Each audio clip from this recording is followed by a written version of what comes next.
नमस्कार दोस्तों, स्वागत है आपका इस क्लास में जहां मैं वैभव प्रकाश आपको लेके जाऊंगा चौथे क्लास में, जो कि हमारे इस सीरीज का क्रिमिनल लॉ सीरीज का एक पार्ट है। तो जैसा कि आपने पहले के 3 क्लासेस में, पहले के 3 लेक्चर्स में एक बेसिक अंडरस्टैंडिंग समझी थी, अभी हम उसी को और थोड़ा आगे पढ़ेंगे और बेटर तरीके से समझेंगे कुछ थ्योरीज के बारे में, जो कि है types of punishment. Criminal law जैसे हम लोगों ने समझा भी था पहले कि एक क्राइम जो है वो सिर्फ एक इंडिविजुअल के अगेंस्ट नहीं होता, बल्कि पूरे समाज के अगेंस्ट होता है। तो crime is an act which is done against the entire society at large. तो अगर कोई एक व्यक्ति सफर कर रहा है तो वो पूरी की पूरी सोसाइटी जो है वो भी सफर करती है साथ में। तो इसी बेसिक प्रिंसिपल और प्रेमाइस के ऊपर जो है ये चलता है, ये इंटायर थिंग कि क्रिमिनल लॉ जो है इसीलिए इंपॉर्टेंट होता है कि हम जिस भी व्यक्ति ने वो क्राइम कमिट किया है उसे सोसाइटी से बाहर निकालो, उसे सोसाइटी से दूर करो, सो दैट सोसाइटी में क्राइम रेट जो है वो थोड़ा सा कम हो। तो यही जो तरीके हैं पनिश करने के, ताकि शायद क्राइम कम हो जाए, चाहे वो शायद वो व्यक्ति आगे चल के कोई क्राइम ना करे, शायद वो व्यक्ति सुधर जाए। तो इसी के अलग अलग जो है करीब कुछ थ्योरीज हैं जिसे कि हम कहते हैं पनिशमेंट। अगर हम पनिशमेंट की बात करते हैं तो इंडियन पीनल कोड के सेक्शन 53 में डिफरेंट तरीके के क्या क्या पनिशमेंट दिए जा सकते हैं वो यहां पे मेंशन्ड है। तो अब एक चीज और यहां पे गौर करने वाली बात है कि कोई भी पनिशमेंट जो कि सेक्शन 53 इंडियन पीनल कोड में दिया हुआ है उसके बियॉन्ड जाके हम उस कोई पनिशमेंट नहीं दे सकते। जैसे पुराने जमाने में आपने सुना होगा कि कुछ ऐसे पनिशमेंट दिए जाते थे जहां पे फ्लॉगिंग की जाती थी। फ्लॉगिंग का मतलब किसी को मारना लेदर के बेल्ट से, या फिर जो ऐसे आते थे उनसे मारते थे, कोड़े मारना पीठ पे, 50 कोड़ों की सजा दी जाती है। तो जैसे बहुत एंशिएंट टाइम में जो है हमारे रूलर्स वगैरह के टाइम पे ऐसा होता था, लेकिन दैट इज अ थिंग जो कि अब नहीं है। सो जो भी पनिशमेंट है वो या तो है फाइन लेने का, कि आपसे कुछ मॉनेटरी आपसे फाइन ली गई, तो ये फाइन की जो पनिशमेंट है या जो है वो बहुत छोटे मोटे ऑफेंसेस के लिए ही होती है। या तो कुछ पनिशमेंट का इम्प्रिजनमेंट दिया जाता है जिसका मतलब है जेल, कि आपको जेल भेज दिया जाएगा, है ना। या फिर कुछ ऐसे होते हैं कि जेल का ड्यूरेशन जो है उसको बना दिया जाता है कि हाँ, सो जेल का ड्यूरेशन जो है यहां पे मैं लिख देता हूं जेल। अब लाइफ इम्प्रिजनमेंट का क्या मतलब होता है कि लाइफ लॉन्ग के लिए आप जेल चले गए।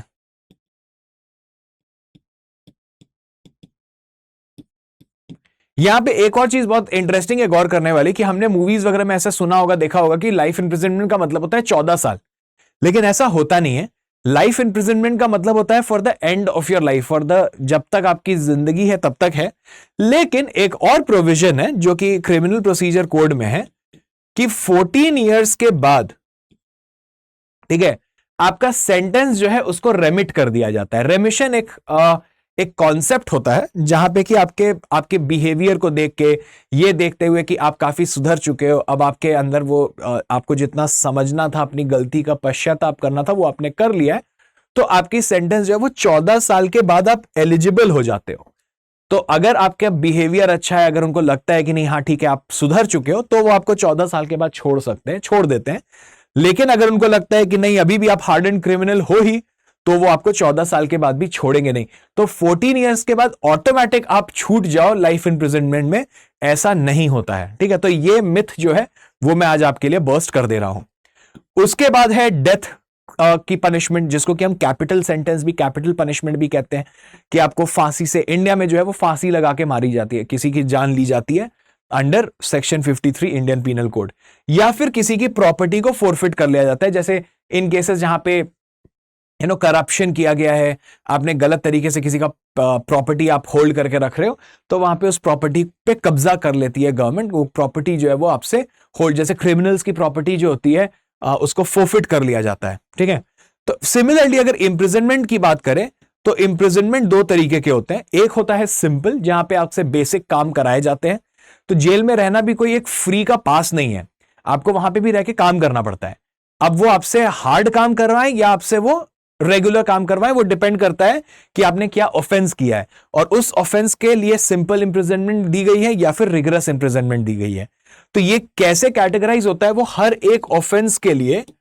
तो जैसे मान लेते हैं ऑफेंस ऑफ मर्डर, ठीक है, अगर आपने किसी की जान ली तो ऑफेंस ऑफ मर्डर के लिए लाइफ इंप्रिजनमेंट लिखा हुआ है या फिर इंप्रिजनमेंट फॉर एग्जाम्पल 10 ईयर्स दिया गया, तो ये 10 साल का जो है फिर दिया गया रिगरस इंप्रिजनमेंट कि आप थोड़ा हार्ड काम करोगे क्योंकि आपने गलती भी बहुत बड़ी की है। तो सिमिलरली सिंपल इंप्रिजनमेंट का वही मतलब होता है जहां पे कि आप बहुत ही आपसे बेसिक के काम कराए जाते हैं। रिगरस इंप्रिजनमेंट होता है जहां पे आपसे हार्ड काम कराए जाते हैं, लाइक फॉर एग्जांपल कंस्ट्रक्शन का कोई काम हो गया, कुछ हैवी लिफ्टिंग वाला काम हो गया, तो उस तरीके से।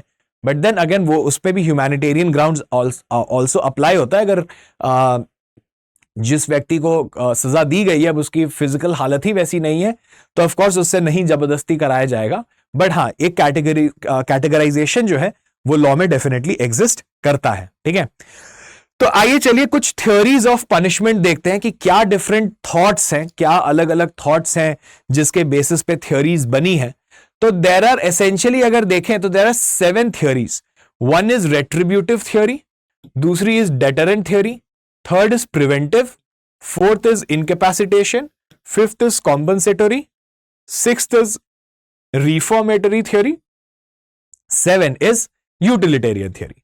तो ये कुछ 7 अलग अलग थ्योरी हैं। अब आप मुझसे पूछोगे कि सर आप मुझे थ्योरी पढ़ा क्यों रहे हो, थ्योरी तो एग्जाम में आएगा नहीं।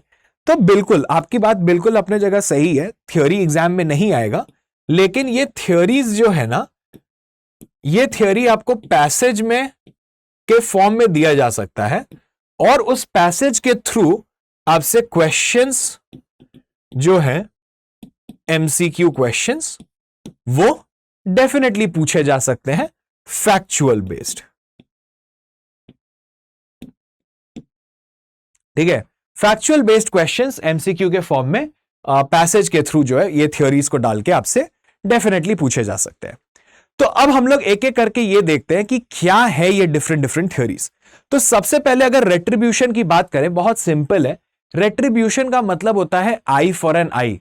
अगर तुमने मेरी एक आंख फोड़ी तो मैं भी तुम्हारी एक आंख फोड़ूंगा, दैट इज रेट्रीब्यूशन। इसी को अगर हम कहें बदला लेना, वेंजेंस, ठीक है, ये देखो वेंजेंस, तो बदला लेना is what is called as the theory of retribution.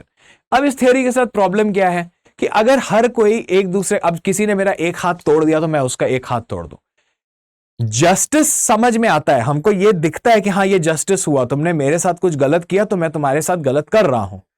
लेकिन अब इससे प्रॉब्लम क्या है कि ये ना कैंगारू कोर्ट्स वगैरह बन जाता है, फिर ना ये everyone starts taking law into their own hands. फिर सबको ये लगेगा कि अच्छा इसने मेरा चोरी किया था तो मैं इसके घर पे जाके डाका डाल दूंगा, इसने मुझे गिरा दिया तो अब मैं भी इसको गिरा के 4 बार मारूंगा। तो यहां पे ना फिर आप ऐसे देखो पूरे सोसाइटी में ना हर कोई फिर अपने लिए जस्टिस खुद ही लेने लगेगा, पूरी सोसाइटी जो है वो केओटिक हो जाएगी, पूरा केओस मच जाएगा। तो इसीलिए रेट्रीब्यूटिव थ्योरी जो है वो बहुत बढ़िया ऑप्शन है नहीं। लेकिन कई जगह ऐसा भी होता है जहां पे हमको लगता है कि यार रेट्रीब्यूटिव थ्योरी बहुत सही भी है, जहां पे ऐसा होता है कि हम लोग कंप्लीटली हमारा कॉन्शियस जो है, हमारी अंतरात्मा जो है वो एकदम झिझुड़ सी जाती है। जैसे कि मान लो दिल्ली गैंगरेप एक केस हुआ था, निर्भया वाला केस, ठीक है, आई एम श्योर आप लोगों ने उसके बारे में सुना होगा। तो निर्भया गैंगरेप केस जो दिल्ली में हुआ, या फॉर दैट मैटर ऐसे कोई भी गैंगरेप केसेस होते हैं, तो हमको अंदर से ही वो चीज बहुत खराब लगती है सुन के कि उस लड़की पे, उस औरत पे क्या बीती होगी। तो ऐसे केसेस में लगता भी है कि यार जिन लोगों ने उस लड़की के साथ, उस औरत के साथ ऐसा किया था, उनको तो हार्श से हार्श पनिशमेंट मिलनी चाहिए। हार्श पनिशमेंट मिलना बिल्कुल सही बात है, लेकिन वो पनिशमेंट हमको खुद दे देना वो सही नहीं है। तो इसीलिए रेट्रीब्यूशन जो है वो एक ऐसी थ्योरी है जहां पे कि हम बदला लेना चाहते हैं। अब ये या तो सोसाइटी सोचती है कि हम बदला लें, या फिर एक होता है करेक्शनल वेंजेंस, कि हम बोलते हैं कि लॉ का जो सिस्टम है वही हमारे बिहाफ पे अप्रोप्रिएट पनिशमेंट जो है वो दे देगा। तो अगर सोसाइटल पर्सोनिफिकेशन की बात करते हैं तो यहां पे ऐसे ही होता है कि सोसाइटी जो है, लोग जो है, सोसाइटी में रहने वाले लोग जो हैं, वो एक कलेक्टिव तरीके से काम करते हैं और वो कहते हैं कि जस्टिस हम ही ले लेंगे। जैसे कि फॉर दैट मैटर अगर आप देखो कि मॉब लिंचिंग जो होता है, ठीक है, मॉब लिंचिंग एक एग्जाम्पल है।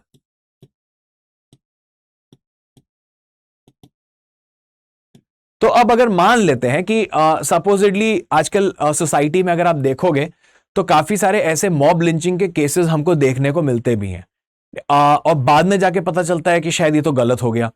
तो एसेंशियली व्हाट हैपेंस इज कि मान लो आप कोई कोई एक व्यक्ति है और एक एलिगेशन लग गया उसके ऊपर, किसी ने एलिगेशन लगा दिया कि उस व्यक्ति ने कोई क्राइम कमिट किया है।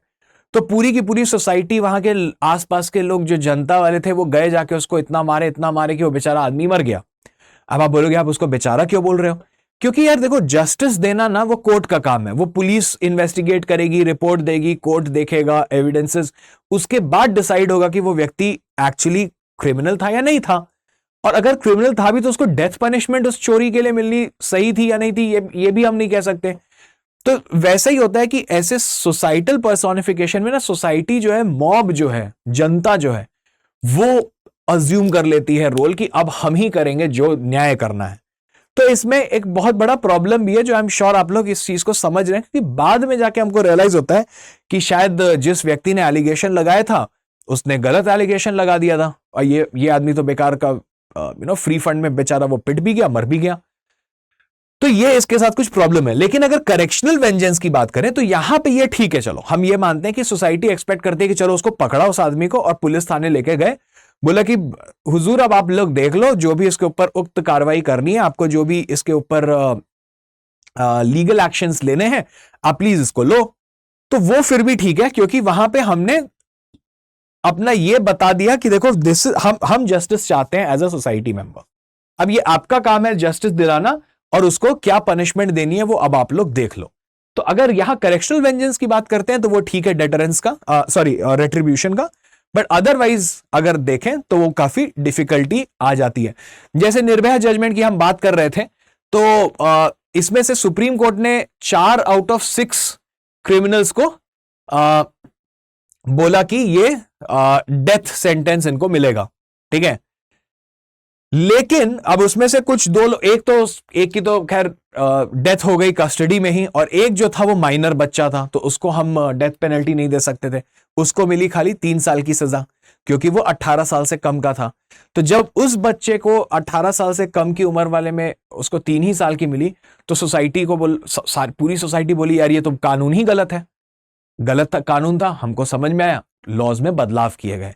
अब क्या कहा गया कि 16 से 18 साल के जो बच्चे होते हैं, अगर वो ऐसा हीनियस क्राइम करते हैं, हीनियस क्राइम का मतलब जहां पे जिस क्राइम की पनिशमेंट 7 साल से ज्यादा है, तो ऐसे कोई ऑफेंस करते हैं तो वो 16 से 18 साल के बच्चों को भी एक एडल्ट की तरह ट्रीट किया जाएगा और उनको पूरी सजा जो है वो दी जा सकेगी।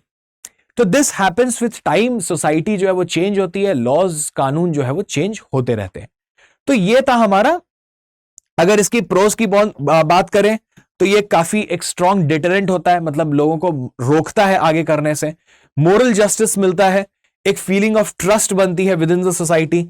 लेकिन अगर इसी के कॉन्स की बात करें, इसके नेगेटिव साइड्स की बात करें, तो ये काफी डिस्प्रपोर्शनेट भी हो जाता है कई बार। जैसा मैंने आपको एग्जाम्पल दिया, चोरी किया था, उसकी जान ही चली गई, और सोसाइटी के अंदर एक फीलिंग आ जाती है वेंजेंस की कि भाई हमको बदला लेना है, डिस्ट्रक्शन कॉज करना है, तो केओस हो जाता है सोसाइटी में, और ये काफी ऑटोक्रेटिक स्टेट जो है वो बन जाता है, क्योंकि वहां पे फिर लोगों को आने लगता है मजा।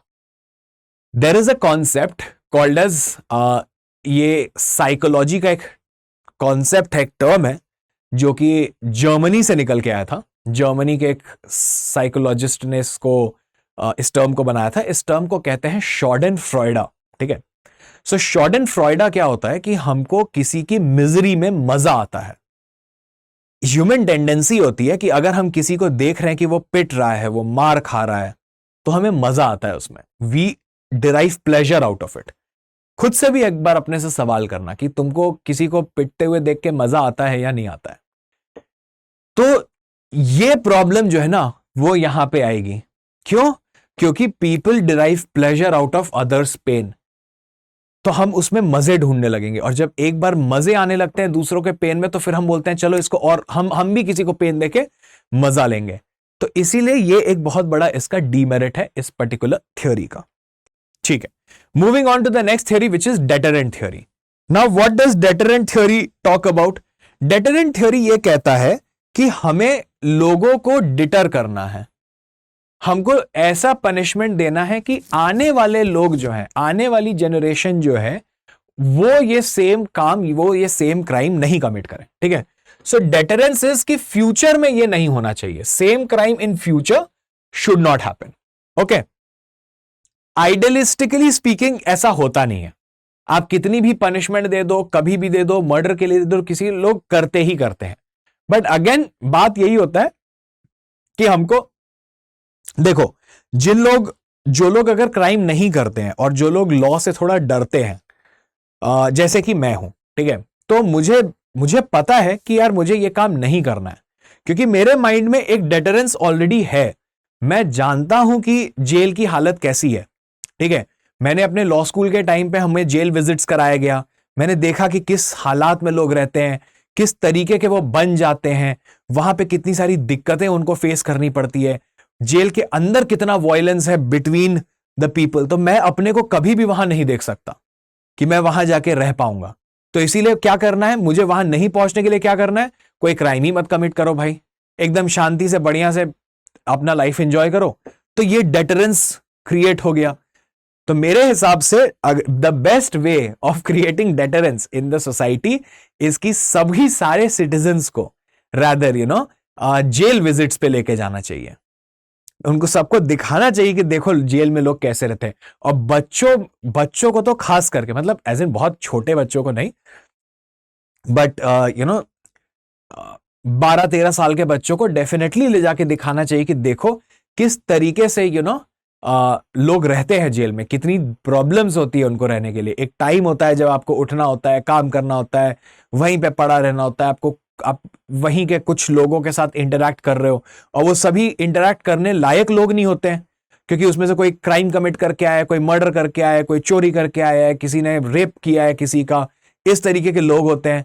अब उनके पास वो ऐसे ही दिमाग खाली है वहां पे, करने को और कोई काम नहीं है, तो वो और क्या करेंगे, खाली दिमाग और शैतान का घर होता है, फिर एक दूसरे को परेशान करने लगते हैं। तो बच्चों को जब ये देखेंगे ना, बट अगेन इसका भी एक वो है कि बच्चों के दिमाग पे भी गलत असर पड़ता है, बट देन एक डेटरेंस भी जो है वो क्रिएट होता है। वो आगे चल के उनके मन में डर रहेगा कि नहीं यार यहां नहीं पहुंचना है, कहीं भी चले जाएंगे लाइफ में, बट यहां जेल नहीं जाना है। तो वो डेटरेंस ऑलरेडी आ जाएगा, and that is exactly what the entire theory is talking about. एक बहुत ही अच्छे तरीके से जस्टिस बर्नेट ने इस चीज को एक्सप्लेन किया था। Thou art to be hanged not for having stolen a horse, but in order that other horses may not be stolen. मतलब कि तुम्हें पनिश इसलिए नहीं, वो ऐसा कहना चाह रहे हैं कि तुम्हें इसलिए नहीं पनिश किया जा रहा है कि तुमने घोड़े को चोरी किया, हॉर्स को चोरी किया, हॉर्स की, रादर इसलिए पनिश किया जा रहा है कि आगे चल के कोई घोड़े की चोरी नहीं करे, कि कोई आगे चल के चोरी नहीं करे। सो डेटरेंस इज दैट कि आगे कोई उस क्राइम को न कमिट करे। डेटरेंस थ्योरी के काम करने के लिए 3 चीजें मैटर करती है, जो कि Thomas Hobbes, Cesare Beccaria and Jeremy Bentham, ये 3 लोगों ने इस चीज को बताया था। क्या है? Number 1 is severity, number 2 is certainty, number 3 is celerity. Severity का मतलब है कि पनिशमेंट जो है वो थोड़ी सिवियर होनी चाहिए, हार्ड पनिशमेंट होनी चाहिए। अगर पनिशमेंट ही हार्ड नहीं है तो आदमी बोलेगा अरे ठीक है तो कर लेंगे यार, कोई दिक्कत नहीं है, चलता है ना। जैसे मान लो अगर आपके ऊपर फाइन लगाया जाता है, जैसे अगर आपके ऊपर फाइन लगाया जाता है आज के डेट में 500 रुपए का, तो आप बोलोगे चलो ठीक है यार 500 रुपए का आई कैन बेयर, लाइक कि भाई हेलमेट नहीं पहने 500 रुपए का फाइन, चलो ठीक है कोई बात नहीं, दे दिया। लेकिन वहीं वो फाइन को बढ़ा के कर दिया जाए 10,000, you be like oh my God 10,000 बहुत ज्यादा होता है। तो एक काम करते हैं, उससे बेटर है कि भाई हेलमेट लगा लेते हैं। डेटरेंस क्रिएट हुआ। तो बहुत सीवियर अगर पनिशमेंट होगा ना, तो ऑटोमेटिकली लोग जो है वो डेटर हो जाएंगे कि भाई नहीं करना है। और 100% तो ऑफकोर्स नहीं होंगे, ऐसा कोई आइडियलिस्टिक सोसाइटी पूरे दुनिया में, विश्व में कहीं नहीं है, तो सेम वे वो कहीं पे भी नहीं हो पाएगा। तो हाँ, लेकिन अगर 8 आउट ऑफ 10 लोग भी अगर डेटर हो गए तो आपका क्राइम रेट काफी कम है। दूसरी होती है सर्टेनिटी। बहुत इंपॉर्टेंट होता है कि अब यहां पे आता है एक कॉन्सेप्ट कि भाई जो जस्टिस डिलीवरी सिस्टम है वो फास्ट होना चाहिए। अब अगर मान लो आपके ऊपर केस चल रहा है और वो केस जो है 8-10 साल तक चल रहा है, आपको बेल पे तो छोड़ ही दिया गया है, तो यू आर लाइक कि ठीक है यार एक और क्राइम कमिट कर लेते हैं, बेल पे तो छूट ही जाएंगे, क्या प्रॉब्लम है। तो जब तक ये सर्टेनिटी नहीं आती ना कि हाँ इसको पनिशमेंट मिलेगी ही मिलेगी, तब तक कभी डेटरेंस जो है वो होता नहीं है। तो इसीलिए क्विक रेजोल्यूशन और क्विक जो जिसको कहते हैं ना कि होना चाहिए जस्टिस डिलीवरी, वो बहुत इंपॉर्टेंट है। And that is exactly what celerity is, कि भाई जस्टिस तुरंत करो, और सर्टेनिटी इज कि पनिशमेंट मिलना चाहिए। जब भी कोई क्राइम हो रहा है तो उसके लिए पनिशमेंट मिले, ये एकदम सर्टेन बात है। तो ये तीन चीजें जो है वो डेफिनेटली मैटर करती हैं, ठीक है। सो सेम वे अगर हम निर्भया वाले केस में देखें तो this theory seems to have faltered, कि वहां पे डेथ पनिशमेंट दिया गया था, लेकिन निर्भया वाले केस के बाद 2013 के बाद भी ऐसा तो नहीं है कि इंडिया में रेप केसेस कम हो गए। इनफैक्ट अगर हम national crime records bureau NCRB का डेटा देखें तो 2013 ऑनवर्ड्स ये गवर्नमेंट की नोडल एजेंसी है जो कि सभी क्राइम के बारे में रिपोर्टिंग करती है, ठीक है। सो एनसीआरबी का अगर डेटा देखें तो 2013 के कंपैरिजन में आज के डेट में the number of rape cases have increased, ठीक है। तो number of rape cases have actually increased. तो डेटरेंस तो डेफिनेटली नहीं क्रिएट हुआ डेथ पेनल्टी देने के बाद। तो ये थ्योरी भी कहीं ना कहीं जो है हम देखते हैं कि थ्योरी ऑफ पनिशमेंट फॉल्ट कर जाती है। तीसरी आती है आपकी प्रिवेंटिव थ्योरी। प्रिवेंटिव थ्योरी में क्या होता है कि हम प्रिवेंट करना चाहते हैं, ठीक है। प्रोस्पेक्ट कोई क्राइम होने से पहले ही हमारा इंटेंट होता है कि क्रिमिनल को डिसेबल कर दो, ठीक है। तो इसमें होना क्या है कि हमको क्रिमिनल को ट्रांसफॉर्म करना है, हमको उसको समझाना है, हमको उसको सिखाना है कि यार आपका जो एक्शन है वो कितना गलत है। इसी में एक ऑप्शन आता है, मतलब एक आया था कॉन्सेप्ट ऑफ ओपन प्रिजन, ठीक है। तो ओपन प्रिजन से क्या हुआ कि आपको घर वालों से मिलने दिया गया, आपको दिखाया गया कि देखो यार आपकी एक लाइफ ये है जहां पे आप बंद हो, दूसरी लाइफ है जहां आप अपने फैमिली के साथ रह सकते हैं, एंजॉय कर सकते हैं। तो वहां पे इंसान, बहुत सारे ऐसे भी क्रिमिनल्स होते हैं जो सुधर जाते हैं, जो रिफॉर्म हो जाते हैं कि नहीं यार देखो मुझसे गलती तो डेफिनेटली हुई है, and what are the things that I am missing out on. तो कुछ टाइम अगर आपको अकेला रहना पड़ रहा है, फिर आप देख रहे हो कि अच्छा नहीं मैं फैमिली के साथ भी रह पा रहा हूं, तो आप कंपेयर करते हो रियल टाइम में कि यार फैमिली के साथ रहने में कितना मजा है, मैं अपने बच्चों को देख सकता हूं, अपने माँ बाप के साथ रह सकता हूं, अपनी हस्बैंड या वाइफ के साथ रह सकता हूं, रह सकती हूं। तो ये सभी चीजें आपको समझ में आती है, रियलाइज होती है। तो उससे क्या होता है कि इंसान जो है, क्रिमिनल जो है वो ट्रांसफॉर्म होता है कि नहीं यार मैं आगे तो ये गलती नहीं करूंगा, ठीक है। So it suggest imprisonment is the best mode of crime prevention, क्योंकि ये एलिमिनेट करता है ऑफेंडर्स को सोसाइटी से ही। तो भाई इनको सोसाइटी से निकालो, जेल में डाल दो।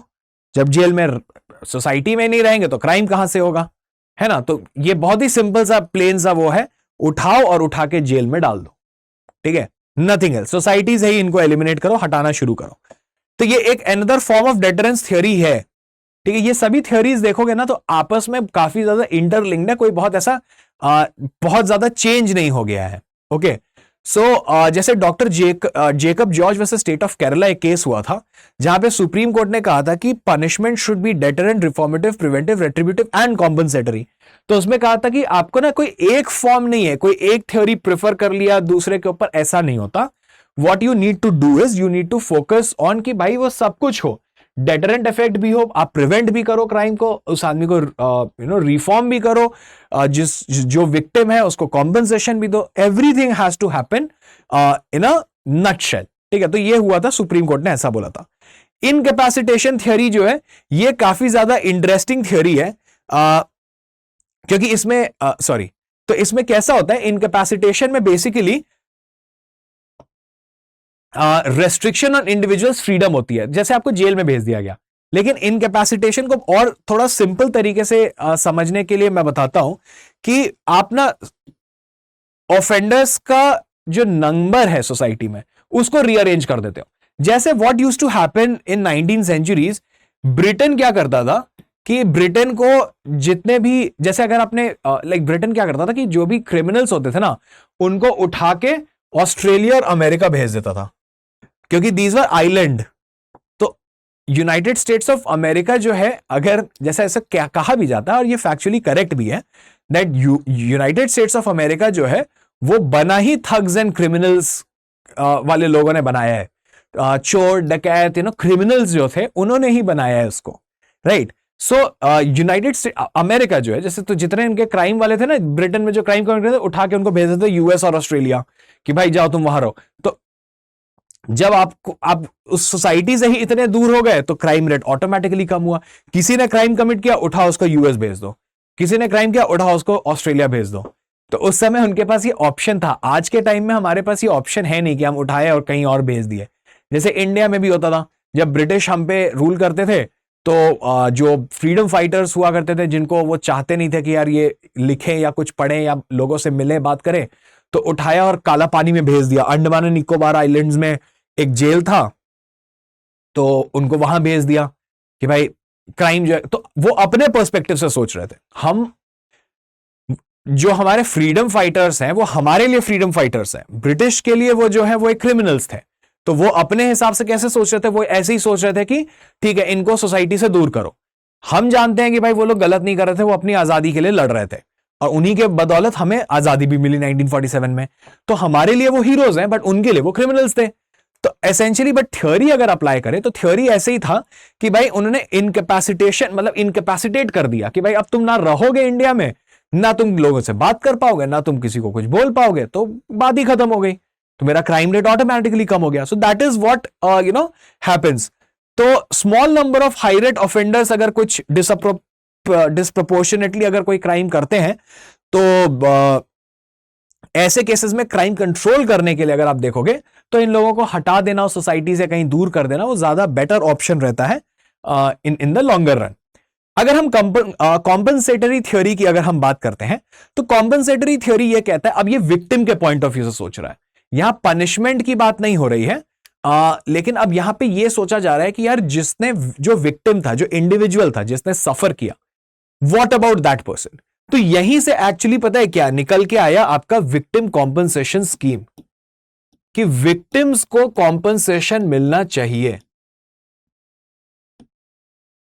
विक्टिम कॉम्पनसेशन स्कीम जो है वो यहीं से निकल के आया एंड एसेंशियली ये हुआ कि भाई विक्टिम जो सफर किया है इनको तो चलो ठीक है आपने पनिश कर दिया, जेल भेज दिया, जो करना था कर दिया, लेकिन व्हाट अबाउट दोज जिन लोगों ने एक्चुअली उस क्राइम का ब्रंट सफर किया है, उन लोगों के बारे में कौन सोच रहा है, उन लोगों के बारे में क्या हो रहा है। तो यहीं से and this is where we came up with the victim compensation scheme कि भाई उनको कॉम्पनसेट करो। तो जिसने क्राइम किया है उसको बोलो, जैसे अभी अगर आप देखोगे तो बीच में काफी ज्यादा ना एसिड अटैक्स के केसेस बढ़ गए थे। लोगों के जो जोल्टेड लवर्स होते हैं, जिनका जो प्यार में किसी ने ठुकरा दिया उनको, तो गए जाके चेहरे पे एसिड फेंक दिया, पूरी लाइफ खराब कर दी किसी की एक झटके में। तो ऐसे केसेस में अब जैसे एसिड अटैक विक्टिम्स को जितना भी जो उनका एक्सपेंसेस होता है, इलाज का, उनके रिहैबिलिटेशन का, एवरीथिंग, वो सारा पैसा जो है वो इस व्यक्ति से निकाला जाता है जिसने एसिड फेंका था। अब इसमें भी एक प्रॉब्लम आती है कि यार मान लो वो बहुत ही ज्यादा गरीब है, उसके पास कुछ है ही नहीं, तो जितना उससे रिकवर कर सकते हैं उतना निकालते हैं, बाकी तो खैर गवर्नमेंट देती है, लेकिन उससे भी वो पूरा ले लिया जाता है। अब तुम बिना पैसे के, बिना किसी चीज के रहो। तो ये विक्टिम कॉम्पनसेशन जो है ना, ये भी एक बहुत बड़ा डेटरेंस है कि यार अगर मैं ऐसी हरकतें करता हूं ना तो भरना भी मुझे ही पड़ेगा, जेल तो जाऊंगा ही जाऊंगा, प्लस मुझे पैसे भी देने पड़ जाएंगे। So this is again something which causes deterrence. आपके माइंड में एक डर बैठता है कि नहीं यार, नॉट वर्थ इट, करने का कोई पॉइंट नहीं है, राइट। सो उसके बाद अगर हम देखते हैं रिफॉर्मेटिव थ्योरी, तो रिफॉर्मेटिव थ्योरी जो है वो उसका आइडिया है कि हमको रिफॉर्म करना है, ठीक है। हमें जो लोग हैं जो क्राइम कमिट कर रहे हैं उनको ये समझाना है, ये दिखाना है कि देखो आप की गलती क्या थी, उसके कारण आप सफर क्या कर रहे हो, और अगर आप ये नहीं करते तो आपकी लाइफ कितनी अच्छी होती। तो इसके अब देखो रिफॉर्मेटिव में भी बहुत इसका भी कोई बहुत ज्यादा सक्सेसफुल थ्योरी नहीं है ये, बट डेफिनेटली अगर 10 में से 2-3 लोग भी रिफॉर्म हुए और वो वापस सोसाइटी में गए तो एटलीस्ट क्राइम तो जाके नहीं करेंगे क्योंकि वो सुधर गए, उनको अपनी गलती का एहसास हुआ, उन्हें अपनी गलती का रियलाइजेशन हुआ, ठीक है। तो इनके जो बैड बिहेवियर्स होते हैं उनको उसे समझाना और एक एफर्ट डालना कि उनको ट्रांसफॉर्म कर दिया जाए, is what is the whole idea behind reformative theory. उसके बाद अगर हम बात करते हैं यूटिलिटेरियन थ्योरी की, तो यूटिलिटेरियन थ्योरी बेसिकली ये कहता है, यूटिलिटेरियन थ्योरी होता क्या है कि maximum good of the maximum number of people, like majority लोग ज्यादा खुश रहने चाहिए। तो ये माइनॉरिटी वर्सेस मेजॉरिटी वाले थ्योरी है, ठीक है। यूटिलिटेरियन प्रिंसिपल ही जो है वो मेजॉरिटी वर्सेस माइनॉरिटी है, और वो ये कहता है कि मेजॉरिटी को खुश रखो, माइनॉरिटी खुश रहे ना रहे कोई प्रॉब्लम नहीं है, बट एटलीस्ट मेजॉरिटी जो है वो हैप्पी रहनी चाहिए, खुश रहनी चाहिए। तो ये इनका यही कहना है कि रॉन्ग डूइंग फ्री सोसाइटी तो है वो कभी हो ही नहीं सकती, वो एग्जिस्ट ही नहीं करती, ना हो पाएगी। लेकिन आप जितना ज्यादा डिसिप्लिन इंस्टिल कर सकते हो लोगों को, आपको बेसिकली ये देना है, जनरल डिस्करेजमेंट ये देना है कि डिसिप्लिन से आप क्रिमिनल एक्शंस को कितना दूर रख सकते हो। और दूसरा, आपको एक एक्सप्लिसिट डिस्करेजमेंट ये देना है कि अगर आप करते हो तो आप ही हो जो खुश नहीं रहोगे। So it is more about training people that, see, if you commit a crime, you are the one who is going to be unhappy. Society is not going to be unhappy. You would come into the minority. आप उस minority category में आ जाओगे जो कि खुश नहीं है। Society तो चलती रहेगी।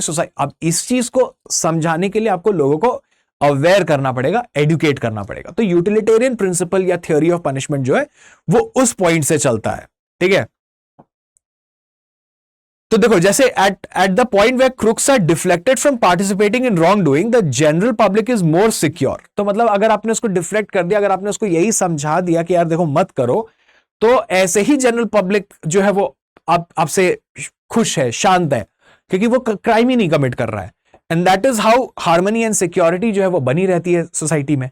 तो ये सारे जो है ये प्रिंसिपल्स हैं, डिफरेंट थ्योरीज हैं about the punishments under criminal law. तो इसके ऊपर कई क्वेश्चंस जो है वो डेफिनेटली पूछे जा सकते हैं, बन सकते हैं, नहीं भी पूछे जा सकते, लेकिन हाँ अगर पूछे गए तो एटलीस्ट आपको एक बेसिक ज्ञान, अंडरस्टैंडिंग जो है वो रहेगी। Now before we end the session, अब मैं आप लोगों को कुछ इंपॉर्टेंट चीजें जो है वो जरूर बताना चाहूंगा। स्टडी IQ आपके लिए लेके आया है एक मॉक टेस्ट सीरीज जो कि क्लैट 2024 एस्पिरेंट्स के लिए काफी इंपॉर्टेंट रहने वाला है। ये आपके लास्ट के कुछ दिन बचे हुए हैं एग्जाम के लिए, and this is the day और दिस इज द टाइम जहां पे कि आपको सबसे ज्यादा प्रैक्टिस की जरूरत है। ना प्रैक्टिस आप कहां से कर सकते हो? प्रैक्टिस करने का बेस्ट तरीका है, आप इधर उधर बिल्कुल मत भटकिए, और आप बस इंश्योर इतना करिए कि आपके मॉक टेस्ट जो है वो प्रॉपर हो, आप सेक्शुअल टेस्ट ले सको, क्लास नोट की PDFs को जो हम जितना भी पढ़ रहे हैं आप उसको एक्सेस कर सको, सो दैट आपका रिवीजन जो है वो काफी जल्दी से हो जाए। तो आप इस मॉक टेस्ट सीरीज को जो है परचेज कर सकते हैं 2499 में, एंड 2499 के लिए आपको सिर्फ और सिर्फ मेरा कोड जो है वो यूज करना है, विच इज वेबअफ, और इसकी वैलिडिटी जो है वो रहेगी आपकी दिसंबर 2023 के लिए, क्योंकि जो एग्जाम है वो कंप्लीट हो चुका होगा बाय 3rd of December। ये सारे फीचर्स जो है वो आपको मिलेंगे ही मिलेंगे, लेकिन अगर आपको एक एक्सटेंडेड वैलिडिटी के साथ एक कोर्स चाहिए जहां पे कि आप ये सब कुछ आपको ये सारी फीचर्स मिले, plus in addition to that आपको रिकॉर्डेड लेक्चर सीरीज भी मिले जिसमें कि आप अपने थ्योरी पार्ट को भी कवर कर सको, थ्योरी भी पढ़ सको, तो उसके लिए आप क्या कर सकते हो, आप हमारा एक स्मार्ट कोर्स जो कि क्रैश कोर्स प्रोग्राम है जिसकी वैलिडिटी अगस्त 2024 तक है, आप उस स्मार्ट कोर्स को परचेज कर सकते हो एट 7499। अगेन ये आपकी इफेक्टिव फाइनल प्राइस होगी जो कि आप ले सकते हो eight by using the discount code which is webhub। अगर आपके मन में कोई भी डाउट हो, कोई भी डिफिकल्टी हो आपको एनरोल करने के लिए, तो आप मुझे टेलीग्राम और इंस्टाग्राम पे मैसेज कर सकते हो। तो थैंक यू सो मच, मिलेंगे हम नेक्स्ट क्लास में और आगे पढ़ेंगे और आगे कंटिन्यू करेंगे क्रिमिनल लॉ को, और समझेंगे कि और क्या सारे एस्पेक्ट्स हैं जो कि हमें पता होने चाहिए क्रिमिनल लॉ के। Till then stay safe, take care, thank you, bye bye.